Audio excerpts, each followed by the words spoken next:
Namaste. Welcome to day 22 of our 30-day Carnatic Revision Challenge based on Sangeeta Balapadam Book 1. Today's lesson, Geetham 9, Manthara Dharare.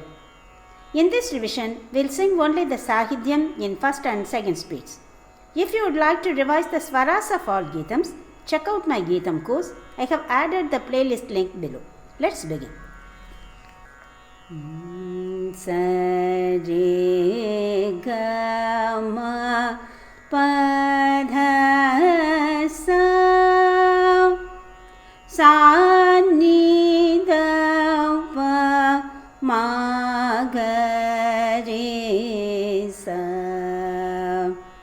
sa re ga ma pa dha sa sa ni da pa ma ga re sa ma dha ra re moksha murare daitya kulantaka pavana mujute pada shubhare eka makuta mayura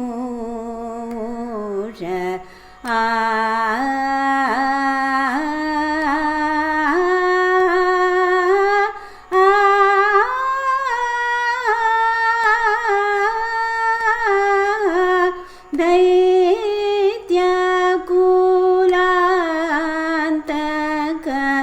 pavana murute pada shubhare eka makuta mayura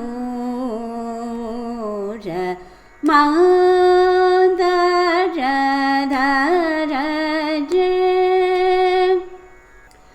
mandara dhara je moksha murare daitya kulantaka pavana murute pada shubhare eka makuta mayura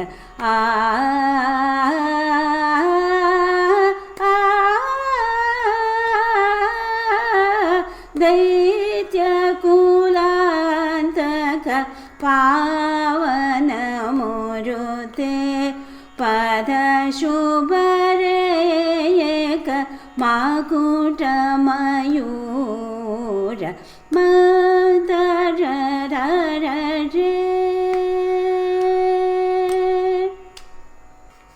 That completes day 22, Geetham 9, Manthara Dharare. Tomorrow we'll move to day 23, Geetham 10. Keep practicing daily to strengthen your voice, rhythm and clarity. Comment where you are joining from and subscribe to continue your 30-day Carnatic journey. Thank you.